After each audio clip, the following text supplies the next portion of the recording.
여러분들 운동선수들 훈련 모습을 아마 상상해 보셨을 겁니다. 땀을 뻘뻘 흘리면서요.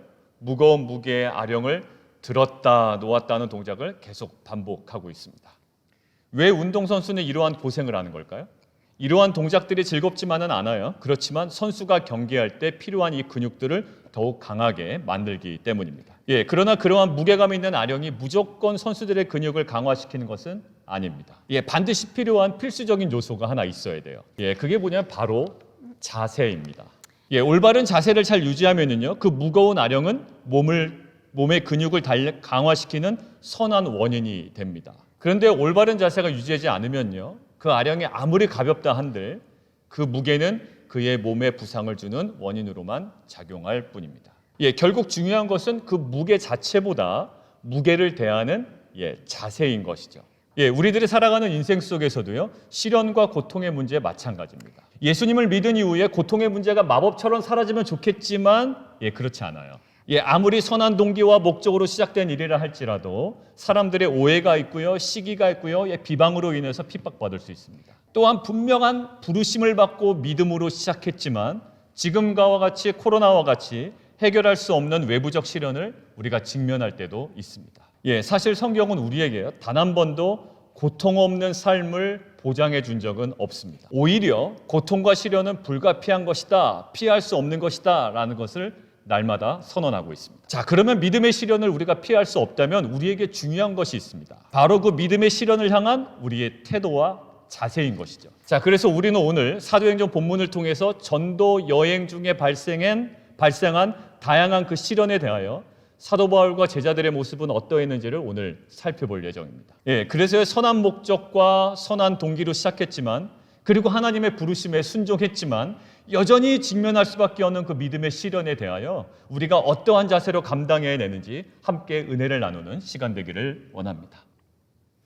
사도행전 13장 14장은요 사도 바울 1차 전도 여행이 기록되어 있습니다. 13장 14절에 있는, 여러분들 보시면 비시디아 안디옥에서 본격적인 사역이 시작되었다고 보시면 됩니다. 지도 한번 보시죠.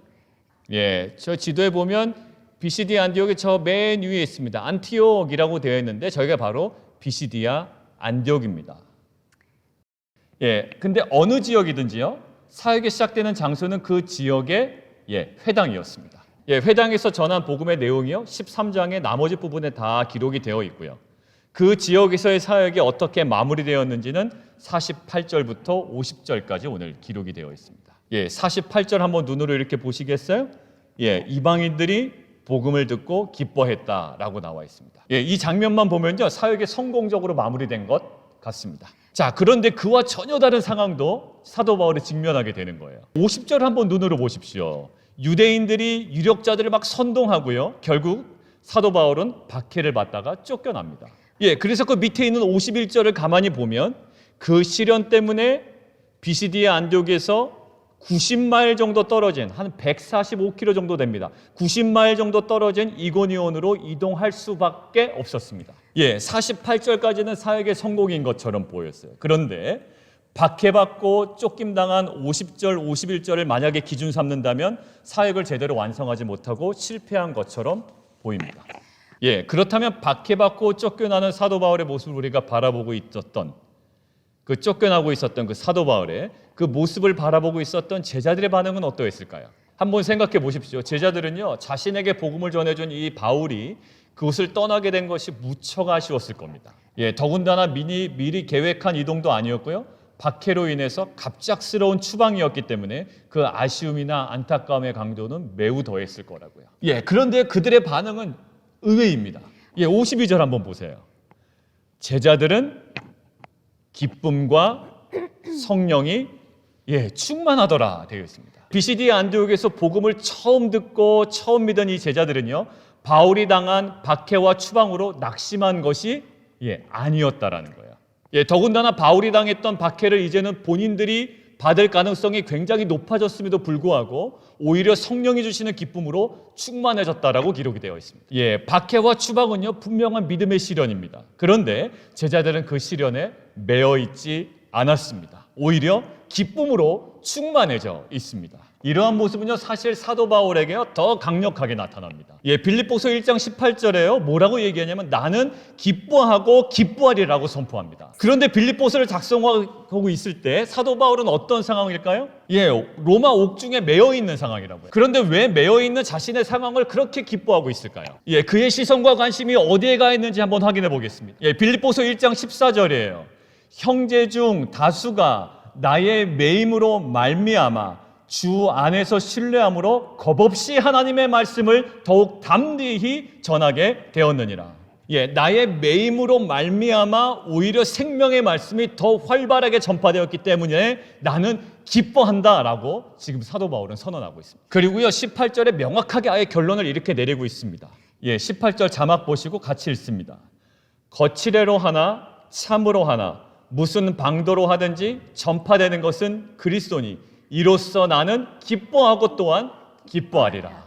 자신에게는 매임이라는 시련이 여전히 있어요. 그렇지만 그 시련으로 인해 그리스도가 전해진다면 나는 기뻐할 수밖에 없다라는 믿음의 선포인 것이죠. 사도 바울에게 시련은 있습니다. 그러나 사도 바울은 시련에 매여 있는 것이 아니라 생명과 복음과 하나님의 나라에 매여 있었기 때문에 그 시련 속에서도 충분히 기뻐할 수 있었던 것입니다. 그러고 보니 오늘 BCD의 안디옥에서도요 복음을 처음 들었던 이제 제자들의 모습이 왜 그러했는지 이해가 가기 시작됩니다.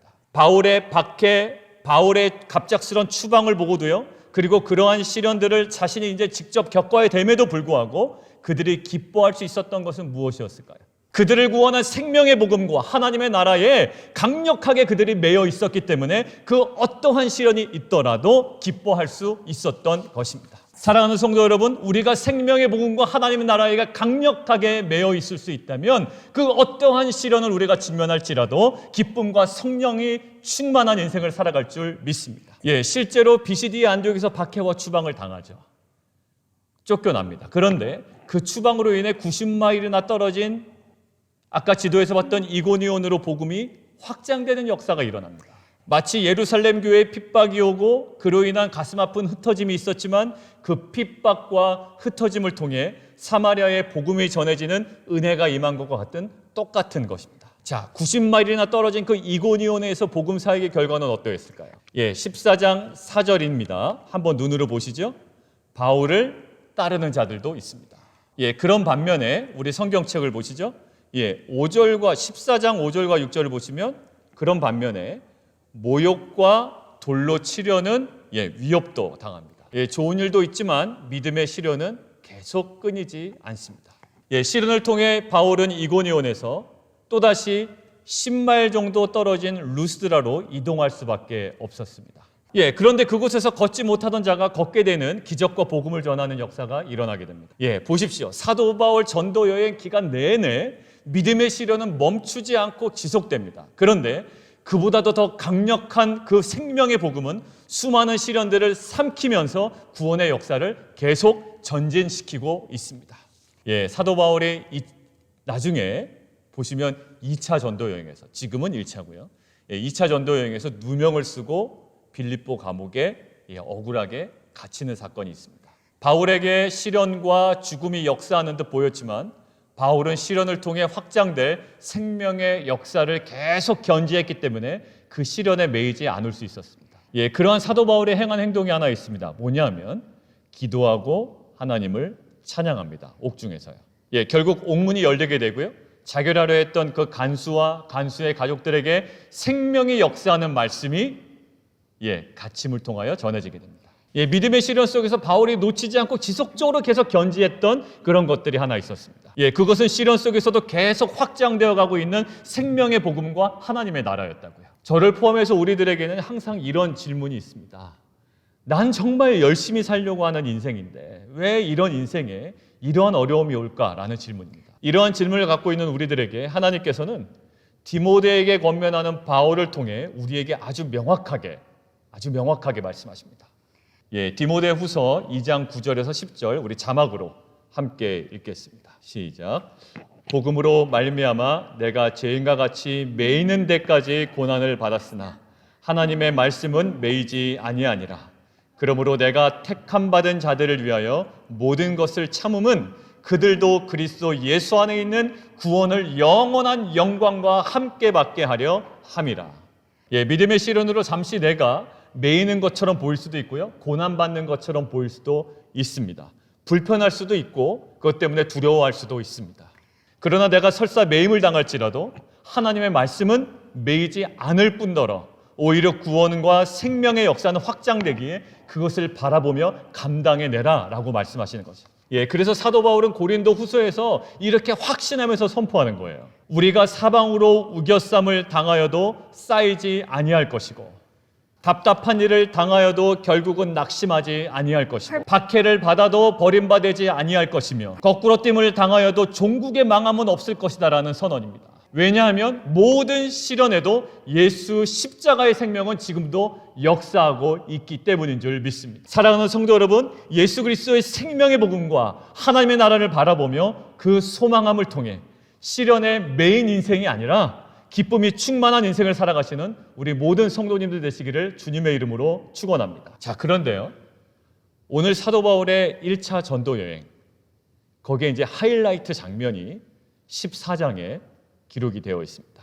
루스드라에서 걷지 못하는 자를 걷게 하는 기적을 베풉니다. 그래서 바울과 바나바를요, 제우스, 헤르메스 이렇게 신으로 칭송할 만큼 환대도 받습니다. 자신들을 신으로 칭송하는 것은 잘못된 것이다 라는 것들을 알려주고요, 또 그 모든 것들을 만류합니다. 그리고 그 기적 이후에 복음도 전합니다. 굉장히 승승장구하는 모습이에요.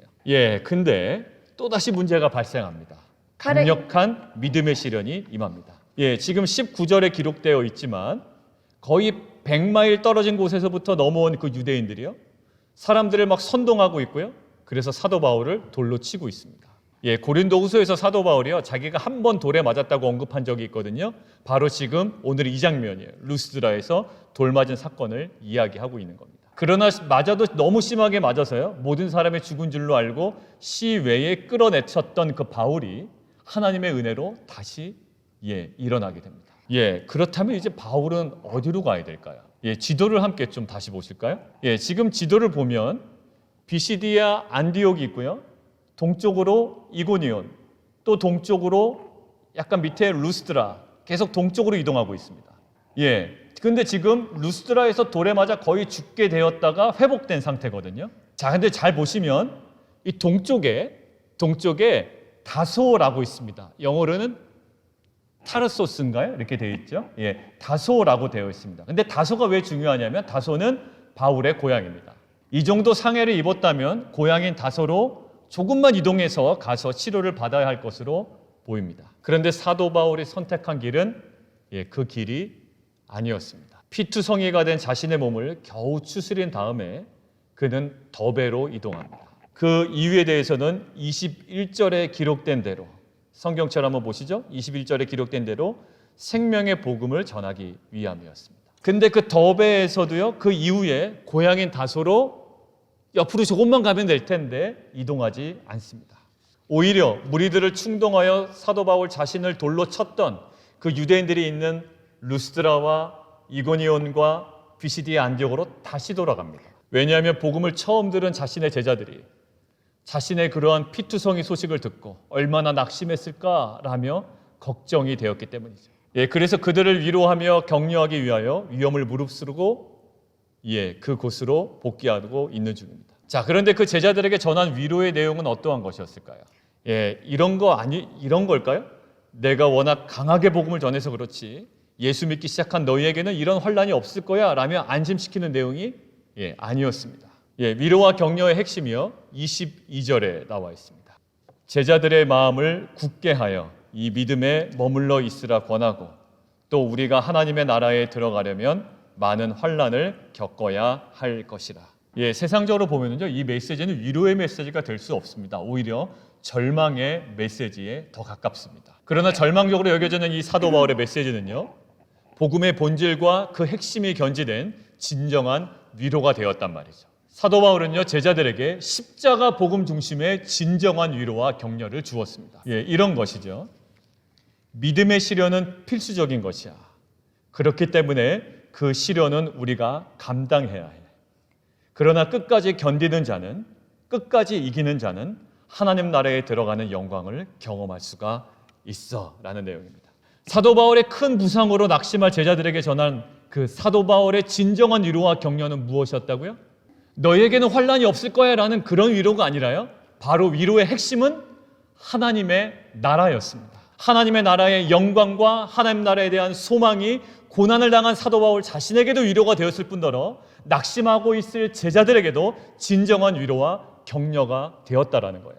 고향인 다소를 포기하고 오히려 위험이 도사리고 있는 루스드라와 이고니온과 비시디아 안디옥을 선택한 그 사도 바울의 선택과 그 길은 생명의 복음과 하나님의 나라를 바라보는 자만이 시련에 매이지 않고 선택할 수 있는 영광스러운 길이었습니다. 우리 예전에 한번 봤던 영상인데요, 우리 영상 하나를 보시고 오늘 말씀 마무리를 하도록 하겠습니다. 근데 그 당시에는 제가 한국말로 가사를 안 만들었어요. 주님께서 저한테 하신 말씀은 When you walk through a cloudy day, 앞이 안 보이고 캄캄하냐? I'll be the one to be your cane. 내가 너의 지팡이니까 나만 잡고 따라와. When you need someone to share your love, 내가 사랑이 필요하니? I'll be the one to be your love. 내가 바로 너의 사랑이야. So smile and look at me. 그러니까 웃고 나를 봐라. 저 말고 주님이에요.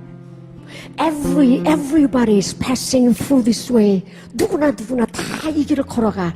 So have faith. 그러니까 나를 믿고 and be tall. 어깨를 펴. You can't stop now. 여기서 너는 멈출 수 없어.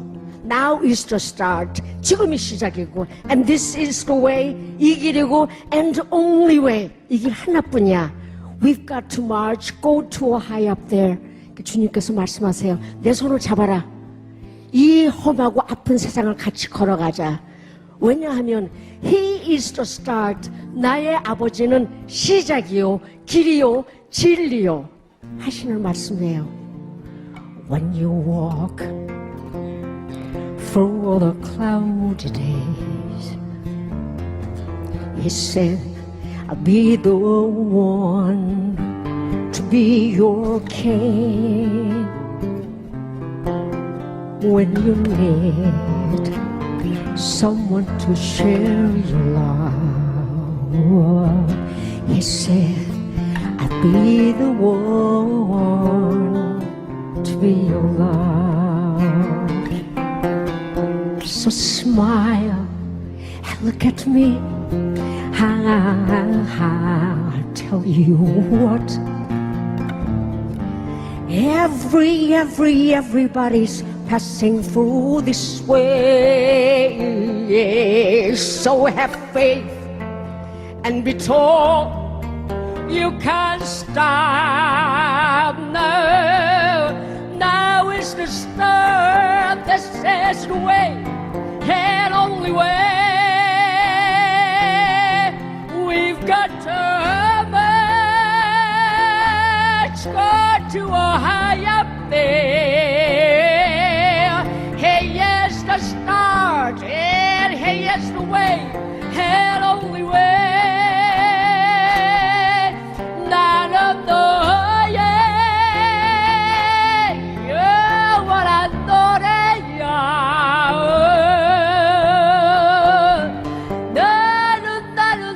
나는 너의 기쁨이야. 나는 너의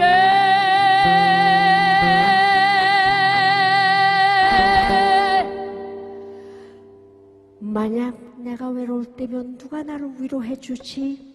라는 말의 원래 뜻은 내가 하나밖에 없는 나의 아들을 누구의 죄를 대속해서 십자가에 못 박혀 죽게 했는 줄 아니? We've got to march, go to a high up there. Hey, yes, the start, and hey, yes, the way, and only way. None of the what I thought 그 앞에서 지금 본 영상, 여러분의 노래에서 나오는 위로의 메시지가 무엇이었나요? 다 잘 될 거야. 쨍하고 해 뜰 날 얼마 안 남았어. 라는 막연한 위로가 아닙니다. 앞이 캄캄한 고통 가운데 있니? 나를 바라봐. 누구나 다 이 길을 걸어가. 그러니까 너는 나를 믿고 어깨를 펴. 여기서 너는 멈출 수 없어. 지금이 시작이고 바로 이 길이고 오직 한 길밖에 없어. 내 손을 잡아. 그토록 험하고 아픈 길을 같이 걸어가자. 왜냐하면 나 하나님은 시작이고 길이요 진리니까. 우리 성도님들, 예수 믿은 이후에도요, 여전히 우리가 반드시 감당해야 되는 것이 있습니다. 바로 믿음의 시련이에요. 고난과 핍박 가운데 있는 성도들에게 요한계시록을 통해 하나님께서 이렇게 말씀하십니다. 우리 자막으로 함께 읽겠습니다. 이기는 자는 이것을 상속으로 받으리라. 나는 그의 하나님이 되고 그는 내 아들이 되리라. 마태복음을 통해서도 이렇게 말씀하십니다. 우리 같이 봉독하죠. 그러나 끝까지 견디는 자는 구원을 얻으리라. 하나님은 시련을 견디고 또 우리가 감당하기를 원하십니다. 근데 무엇으로 감당하기를 원하실까요? 히브리서 12장 2절 말씀을 함께 보겠습니다. 믿음의 주여 또 온전하게 하시는 이인 예수를 바라보자. 그는 그 앞에 있는 기쁨을 위하여 십자가를 참으사 부끄러움을 개의치 아니하시더니 하나님 보좌 우편에 앉으셨느니라. 예수님도 자신의 죽음으로 전해질 그 생명의 역사를 기쁨으로 바라보며 십자가를 감당해 내셨다라고 이야기합니다. 마찬가지예요. 우리들도 생명의 복음, 하나님 나라의 그 영광과 소망을 바라봄을 통해 믿음의 시련을 이겨낼 수 있다라고 성경은 이야기합니다. 그래서 사도 바울이 고린도후서에서 이렇게 이야기하죠. 함께 읽겠습니다. 그런즉 사망은 우리 안에서 역사하고 생명은 너희 안에서 역사하느니라. 사도 바울이 자신이 죽음에 넘겨지는 것을 두려워하지 않을 수 있었던 것은 생명의 복음과 그로 인해 확장될 하나님의 나라의 영광을 주목했기 때문입니다. 그래서 루스드라와 이고니온과 안디옥으로 다시 돌아갈 수 있었고 고난을 통해 온전히 성취될 하나님 나라를 담대히 전할 수 있었던 것입니다. 사랑하는 성도 여러분, 우리는 크고 작은 시련을 직면합니다. 시련은 피하고 외면하고 도망해야 하는 것이 아니라 믿음으로 감당해야 하는 것이라고 성경은 이야기하고 있습니다. 왜냐하면 이 믿음의 시련이 우리를 온전하게 하는 하나님의 지혜이고 생명의 복음과 하나님 나라의 확장을 위한 하나님의 놀라운 비밀이기 때문입니다. 이러한 깨달음으로 시련의 메인 인생이 아니라 시련 속에서도 기쁨이 충만한 인생을 살아가시는 우리 모든 성도님들 되시기를 주님의 이름으로 축원합니다.